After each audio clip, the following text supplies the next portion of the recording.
Muy buenos días. Para aquellos que no alcanzamos a saludar al inicio de este servicio.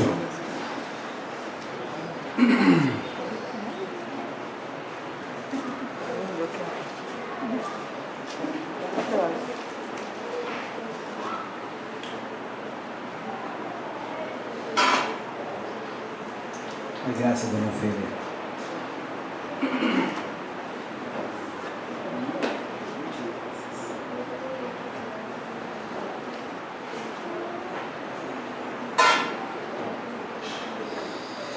Bueno, ya estamos a la altura del primer domingo del 2019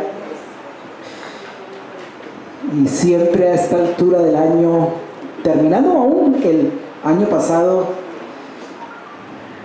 es sin lugar a dudas inevitable pensar en el futuro, ¿no? ¿Cómo nos irá en este 2019?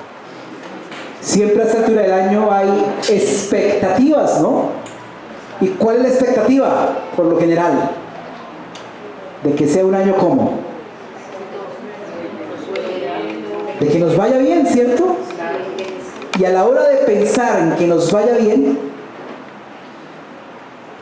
siempre uno está, y por ejemplo veía esta madrugada en los periódicos, los pronósticos, los pensares, se está pensando en presupuesto.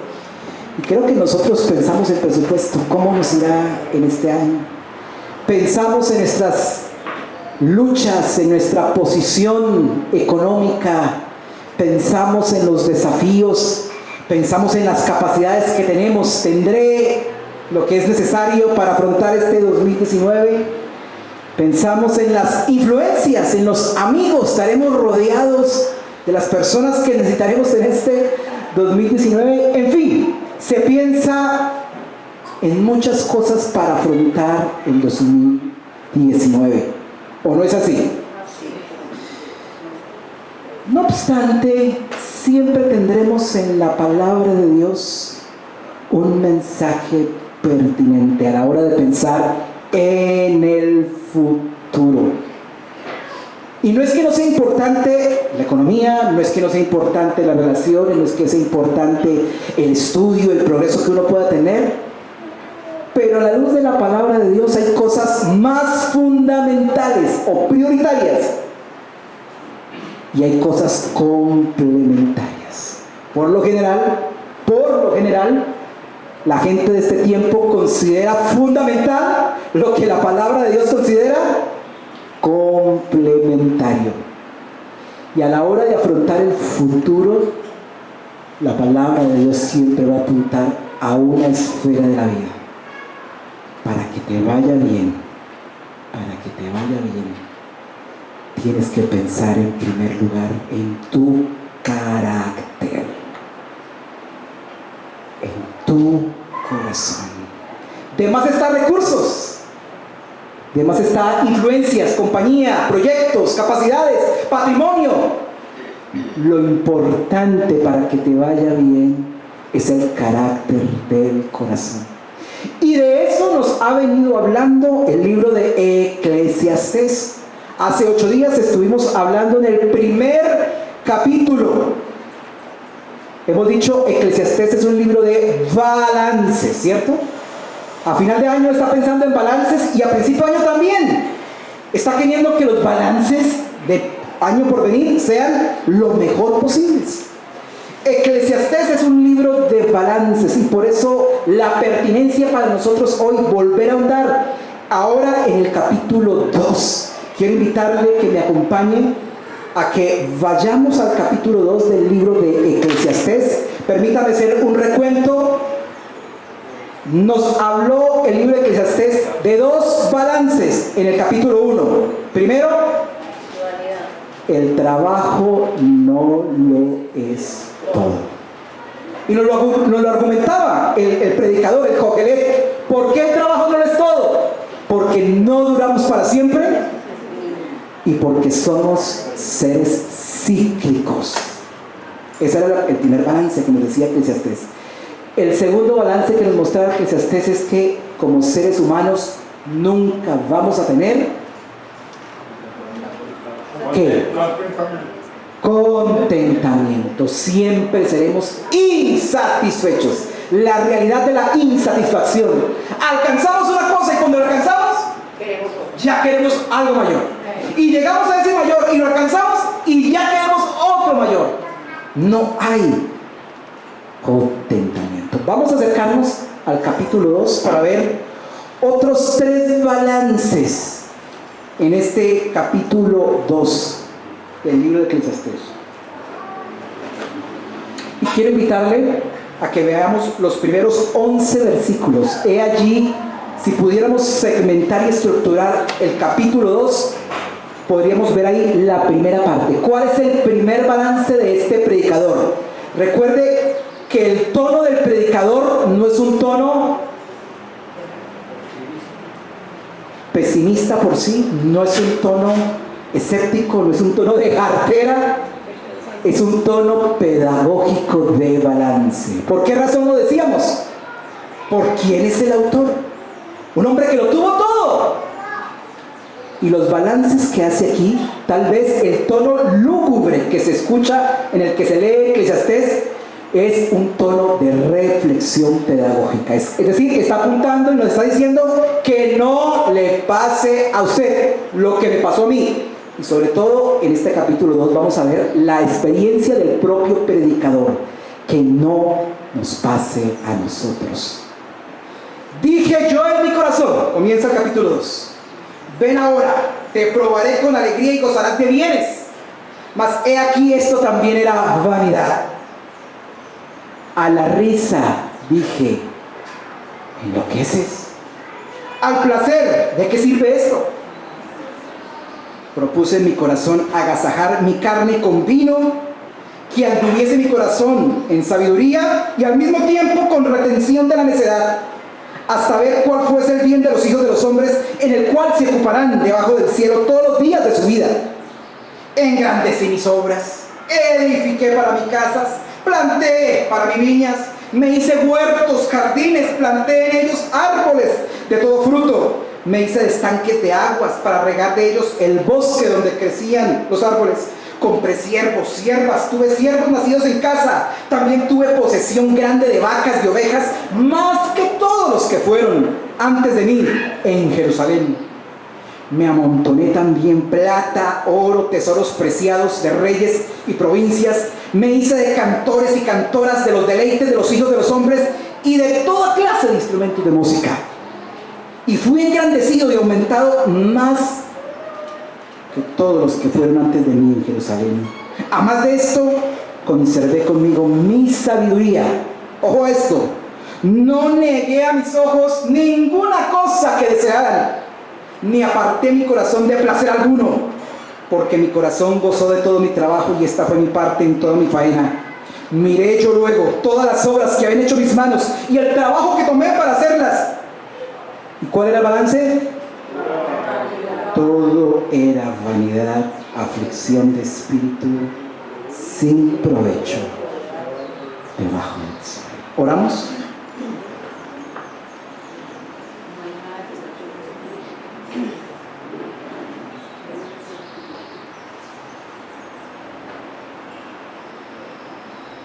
Al iniciar la tarde de este primer domingo del año, Señor, permítenos hacer una corta reflexión para que no nos pase a nosotros.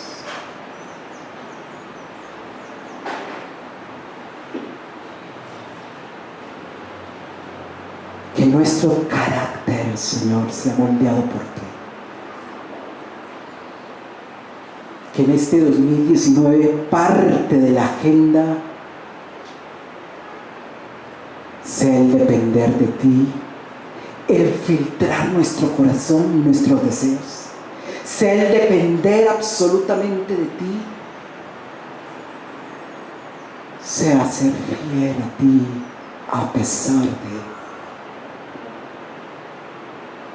Porque si hay un escenario necesario y vital para nosotros, será el escenario donde nuestro corazón sea auscultado por tu palabra donde nuestras intenciones y motivaciones sean filtradas y pesadas en tu presencia.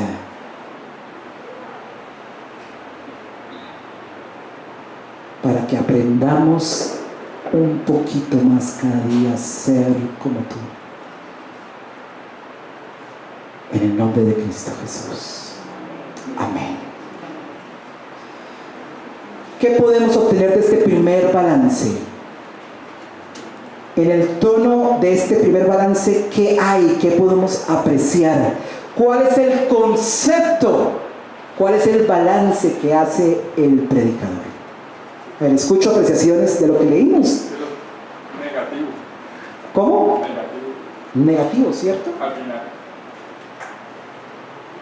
Negativo al final, placentero al principio.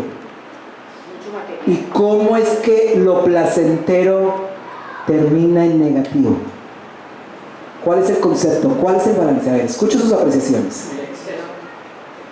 ¿Qué dice Miguelito? El exceso. El exceso. ¿Hay un tono de exceso allí? ¿Cómo lo ves? ¿Cómo ves el exceso? ¿En qué parte del texto? Todo tiene y todo puede, lo posee y todo consigue. Ok. No tiene límites. Ok. Bueno, hay un tono yoísta muy fuerte, ¿no? ¿Cierto? A partir del versículo 4. Engrandecí mis obras, edifiqué para mi casa, planté viñas, me hice huertos y jardines. Imagínense. Tener un huerto y un jardín en un terreno desértico era una suntuosidad. Me hice estanques, represas para regar de ellos el bosque donde crecían los árboles.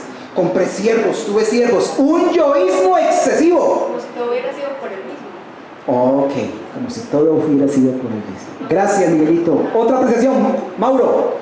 Excesivamente materialista. Dice, no, tuve más que todos los que estuvieron antes de mí.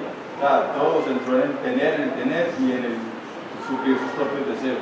Y al final se fue al vacío. Al final, vacío. Gracias. ¿Alguien más? Otra apreciación, Byron. Alguien que se embriaga con vino y abraza Puede ser, bueno, en algún contexto de la escritura el vino era parte de la cultura, ¿no? Era parte de una bebida tradicional en esa época. Pero muy seguramente en el contexto del exceso pudiera haber habido, ¿no? Algunos espacios de falta de sobriedad, ¿no? Física aún. Gracias, Byron.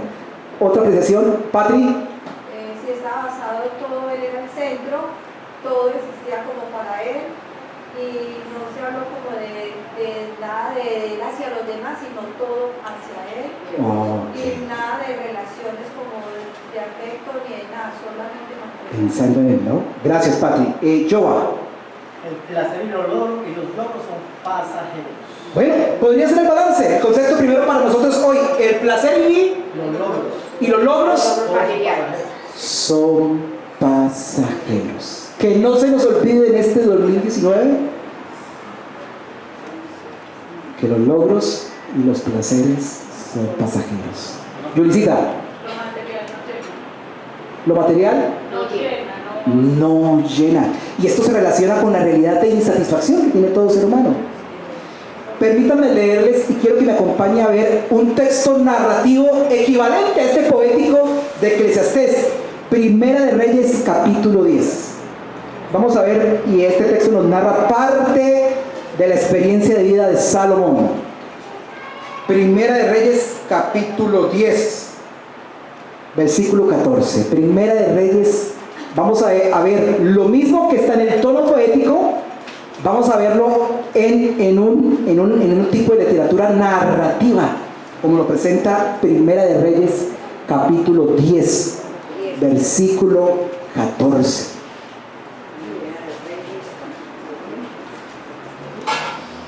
El peso del oro que Salomón tenía de renta cada año era 666 talentos de oro, muchísimo dinero en equivalente de hoy.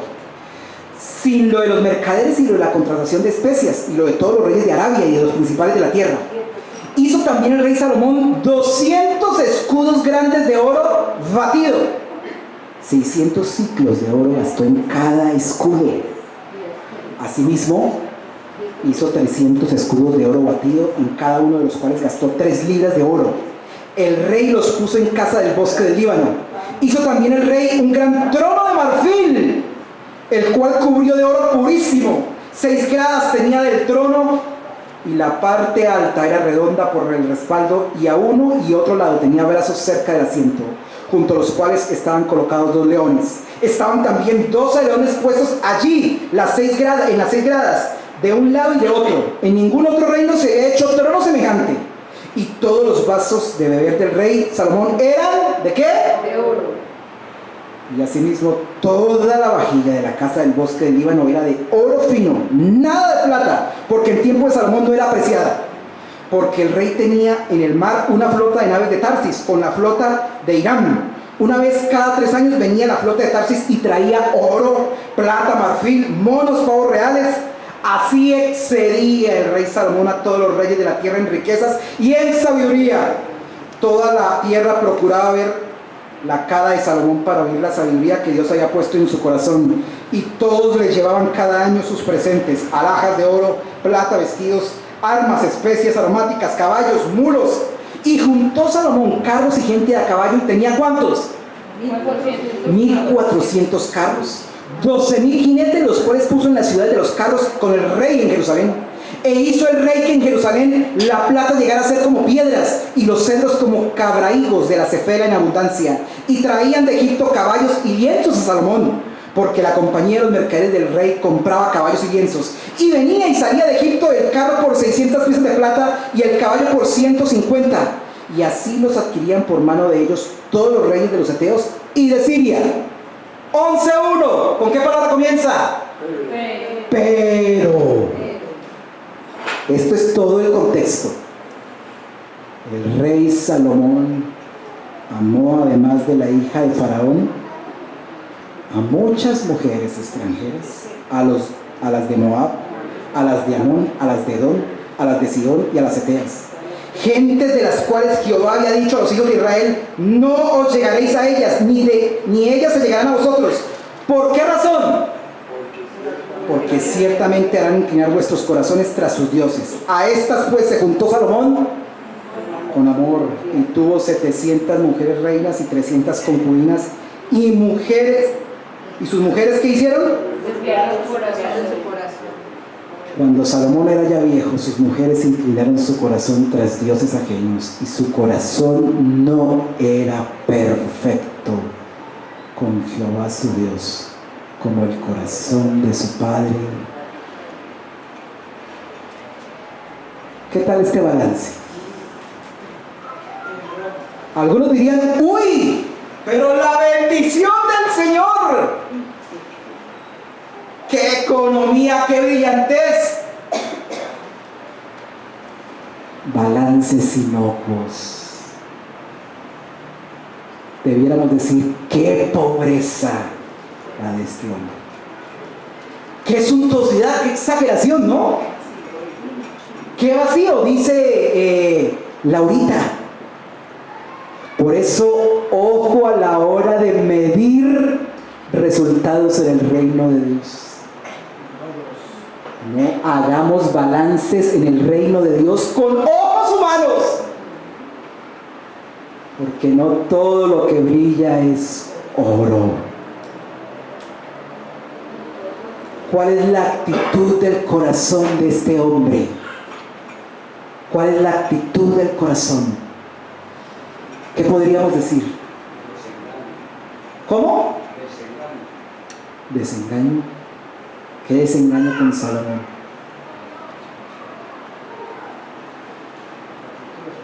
La bendición de Dios.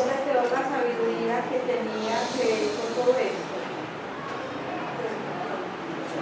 Por eso permítanme reformular un poco el balance que mencionaba Giovanni.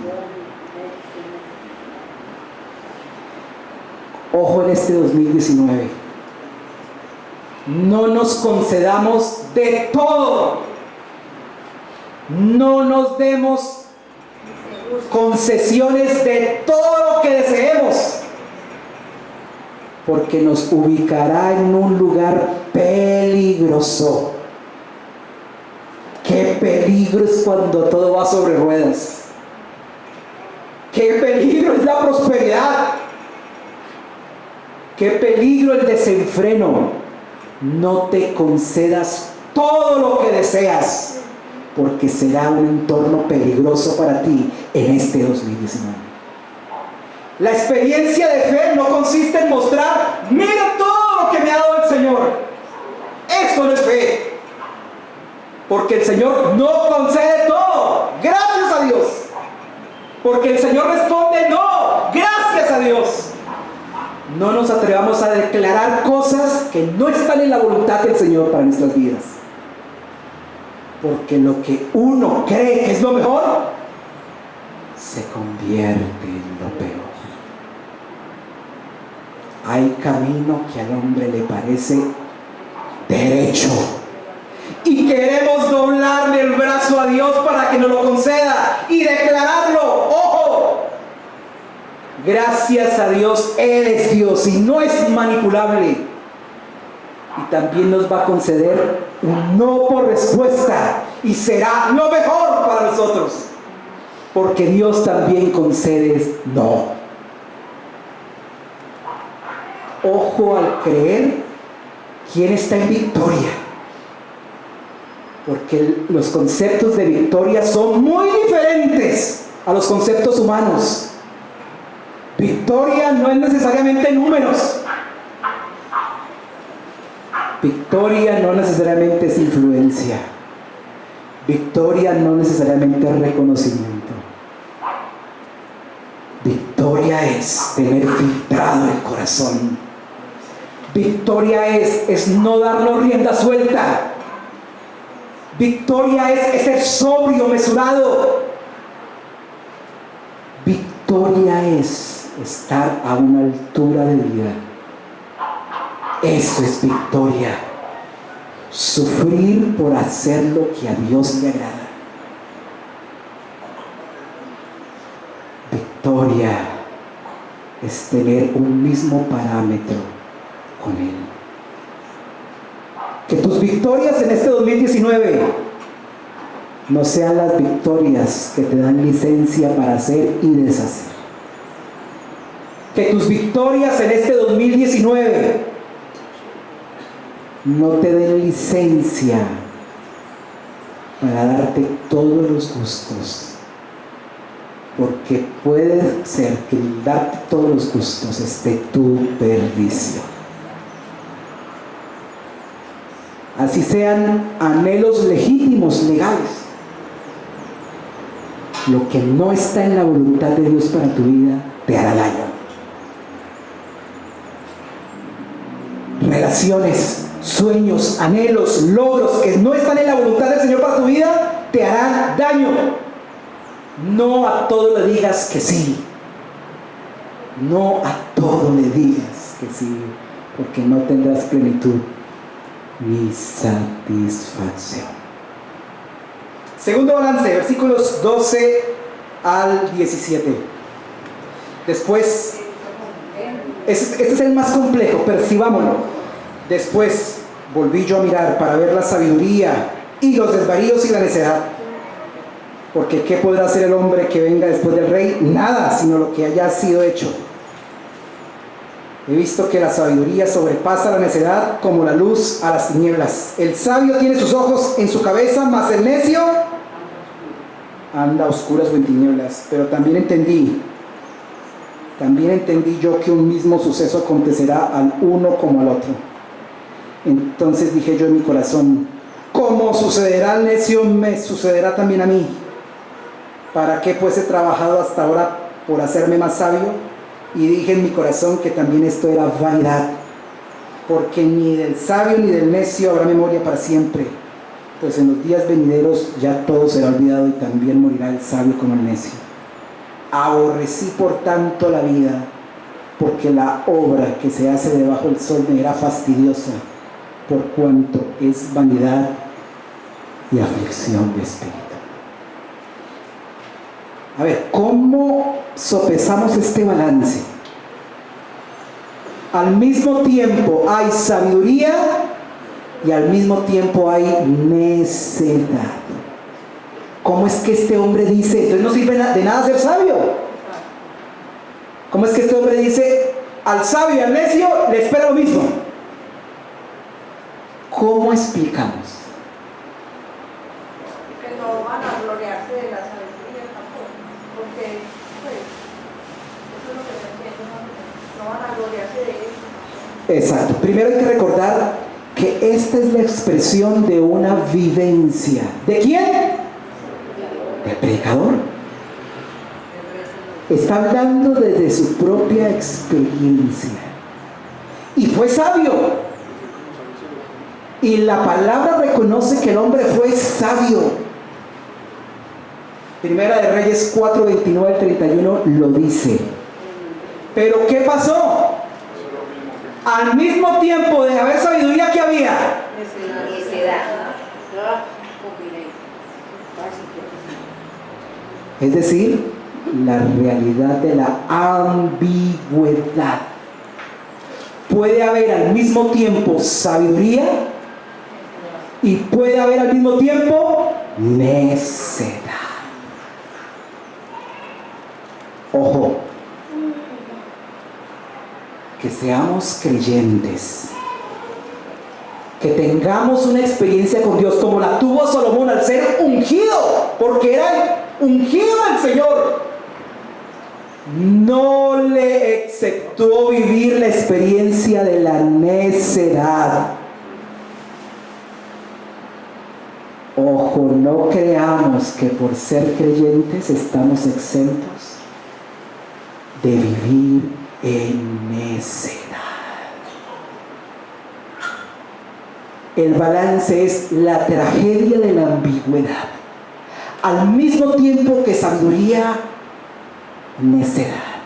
Por eso lo está diciendo de su propia experiencia, que es incoherente con su fe. Porque la incoherencia da fastidio. La incoherencia, decir que se es y se hace una cosa contraria, eso da un balance de vida desazonador.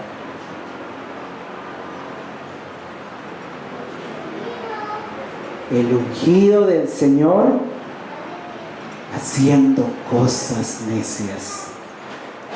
¿Cuál fue su balance? Aborrezco la vida.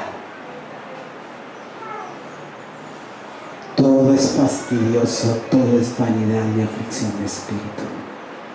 Que no te pase a ti, que no me pase a mí. No vivamos en la ambigüedad. Si tú vives en la ambigüedad, es decir, caminando con Dios y al mismo tiempo caminando con las cosas que no son de Dios, ¿cuál va a ser tu balance en este 2019? Insatisfacción. Caminando con Dios y al mismo tiempo caminando con el diablo. Eso es en términos del Nuevo Testamento, ¿qué es? ¿Cómo? Tibieza. La tibieza no te dará realización y plenitud. No vivas la experiencia de mostrarte fiel y piadoso en la iglesia, pero tus relaciones interpersonales vacías. Porque no haces los ajustes, porque siempre traes conflicto, porque hablas de más, porque actúas de más, siendo creyente. Y eso es una realidad. Que no presumas ser creyente y ungido por el Espíritu Santo teniendo una economía deshonesta. Que no presuma ser creyente y ungido por el Espíritu Santo y vivir una sexualidad desenfrenada, porque eso es ambigüedad. Que no presuma ser lleno y ungido por el Espíritu Santo y anhelando, deseando sueños que no están en la voluntad de Dios para tu vida. que no seas tibio. Porque ¿qué hace el Señor con los tibios?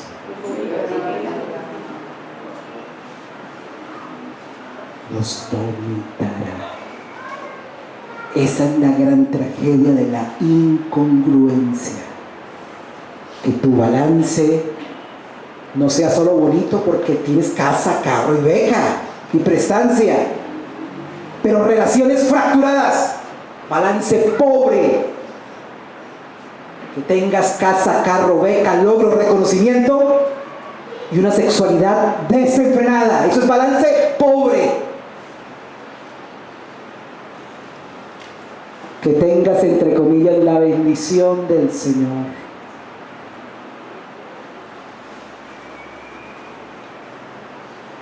Pero haciendo cosas por debajo de la mesa deshonestas. Eso es un balance pobre.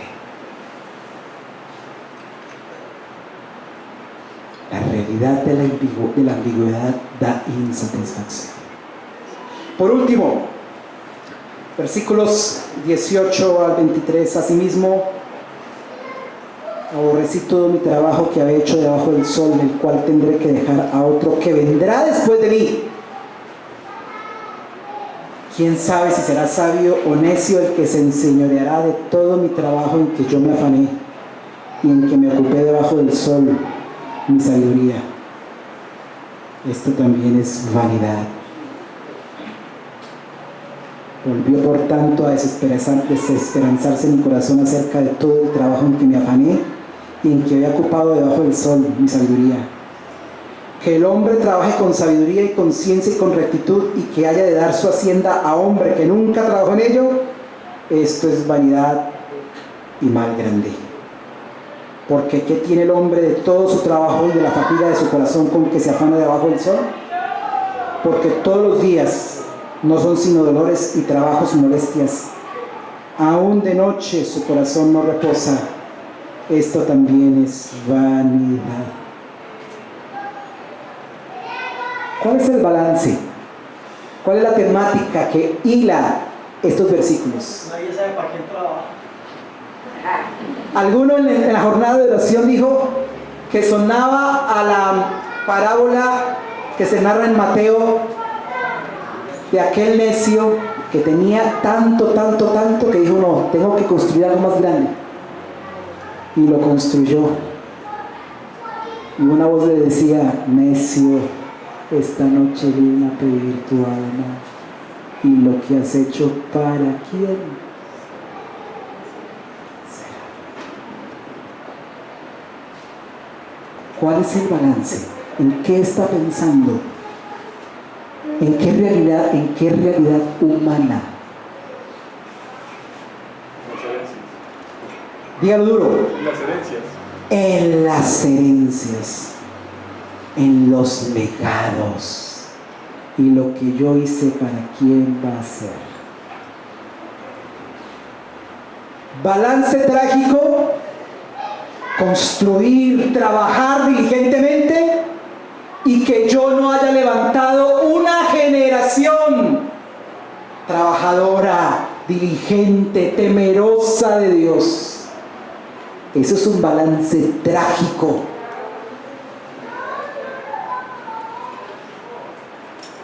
Tener y ser bendecido por Dios,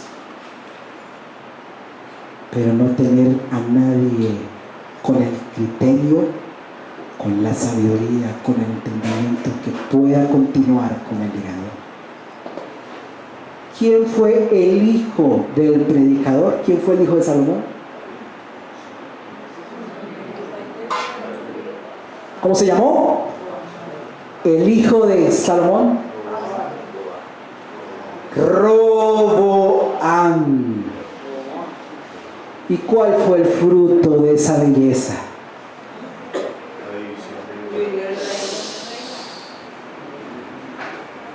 El escenario más caótico de Israel. No lo sembró su padre, lo sembró su padre, pero lo recogió ¿quién? Él, su hijo. La división de las 12 tribus en 2 reinos. ¡Qué tragedia! Que no nos pase a nosotros.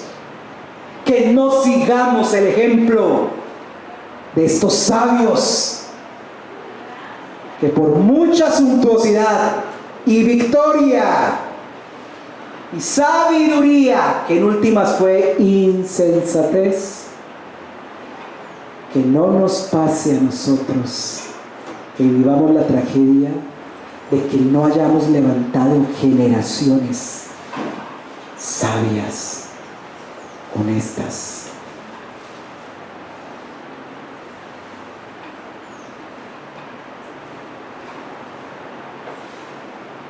Pensábamos en el tiempo de oración en las tragedias de las empresas familiares. Muchas de las empresas familiares han comenzado por un patriarca esforzado, valiente, trabajador, pero que no formó hijos. Y cuando llegaron los hijos, ¿qué pasó? Esparramaron lo que con diligencia se había construido. Que no nos pase a nosotros tener un balance de éxito espiritual que en realidad sea una quiebra familiar, porque nos dedicamos tanto a trabajar, trabajar y trabajar, que descuidamos un área importantísima de la vida, que son las relaciones significativas. Nos lo decía el predicador en el primer capítulo: no todo es el trabajo. La filosofía de Eclesiastés no es trabajar, trabajar y trabajar. Puede darte un balance económico, material muy bueno, pero integral, arruinado. La postura del Eclesiastés es trabajar y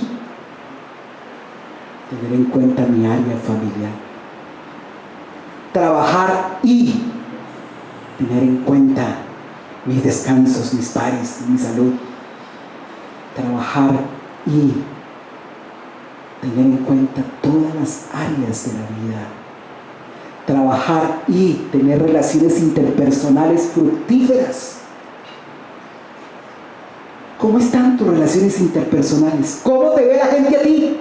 Por ejemplo, somos expertos como cristianos en enfocarnos en el conocimiento, pero relaciones interpersonales pobrísimas. Que no diga que es creyente, así tenga 30 años, 40 años de caminar con el Señor, pero aborrece, fractura, conflictúa, no tiene relaciones interpersonales sanas. Pobre balance de la existencia. No dedicas tiempo a formar a tus hijos, a acompañarlos, a jugar con ellos, a escucharlos, a corregirlos también, porque es un proceso integral. La filosofía del Eclesiastés no es trabajar, trabajar y trabajar. Es trabajar y cultivar una relación con Dios. Es trabajar y cultivar una relación afectuosa con mis hijos, con mi cónyuge. Es trabajar y parar y descansar. Que no nos pase a nosotros la tragedia que viven muchos hogares cristianos así, y de pastores y líderes así. La tragedia de hijos que no quieren relacionarse con Dios porque no han visto en su casa un modelaje de cercanía, de amor. Ni siquiera risa hay en su hogar. Tan legalista. El legalismo es tan profundo que no hay espacio para la risa ni la jocosidad. Cuestiones que son tan fundamentales en las relaciones humanas.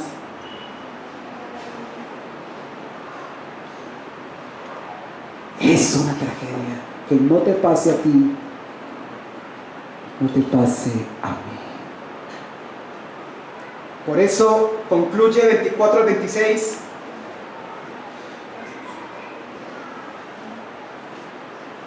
Vea el don de Dios. No hay cosa mejor para el hombre sino que coma y beba y que su alma se alegre en su trabajo. También he visto que esto es de la mano de Dios. ¿De qué habla aquí? Contentamiento. Contra el desenfreno de querer tener y tener y tener, la enseñanza del contentamiento. Contentos con lo que tenéis ahora. Quien más tiene, más se carga. Quien más tiene, no puede descansar pendiente de lo que tiene. Contentamiento. Que no nos hundamos en este 2019 en el consumismo.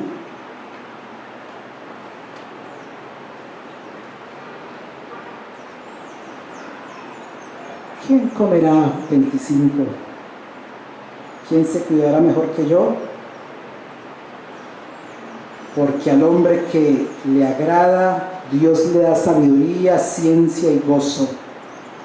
Mas al pecador da el trabajo de recoger y amontonar para darlo al que agrada a Dios. También esto es vanidad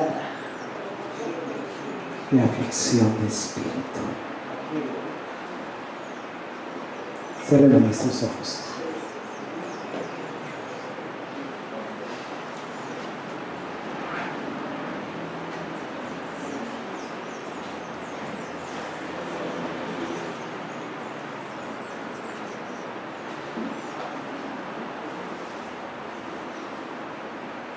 Que no nos pase a nosotros, Señor.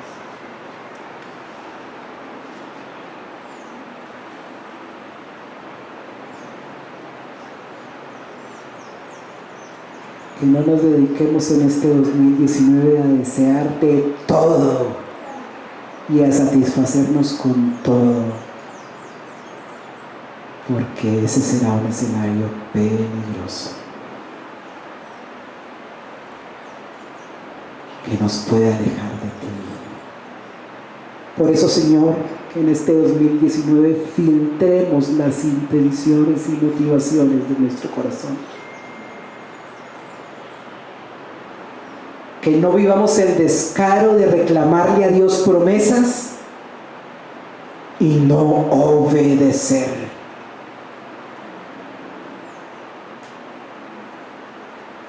Que no olvidemos que por encima de las promesas está la obediencia.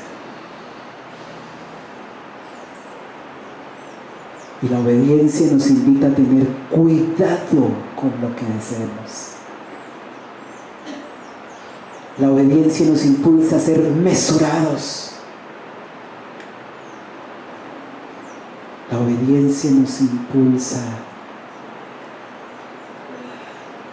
a ser sobrios, a aceptar tu voluntad y no ser obstinados en nuestros deseos. Que en este 2019 nuestras victorias sean verdaderas victorias.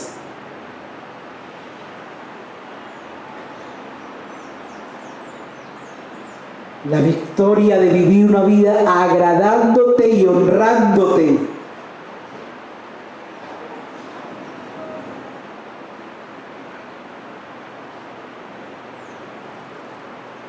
Que en este 2019 no tengamos la desfachatez de abrir puertas que no convienen.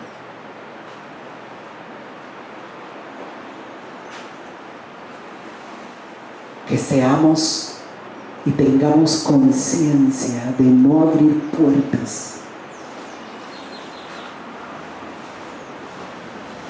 que nos expondrán a vivencias amargas. Que no le abramos la puerta a la ambigüedad, a la incoherencia, a la tibieza. Que no le abramos la puerta a llevar una doble vida, a ser creyentes y al mismo tiempo a hacer cosas que no te agradan.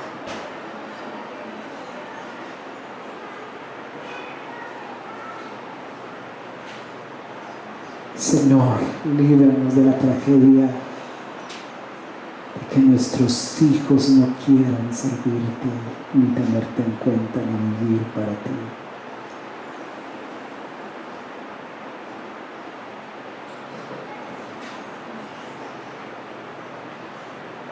Que compartamos, que les edifiquemos, que les corrijamos, que les enseñemos, pero que también riamos con ellos, juguemos con ellos, compartamos con ellos, les escuchemos.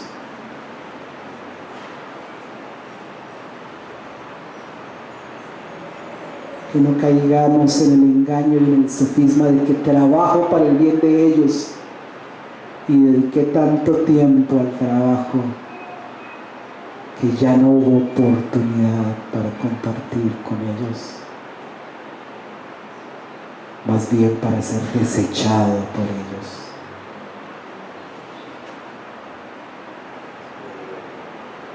Líbranos de balances trágicos en este 2019. Que nos des la capacidad de disfrutar. Lo dice más adelante el predicador, esto es un don de Dios, poder disfrutar. Lo que tenemos es un don de Dios, ¿qué podamos hacer?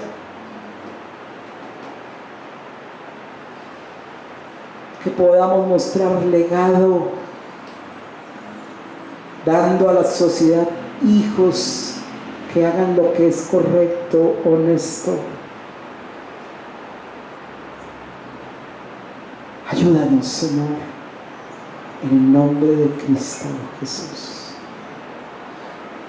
Amén. Y amén.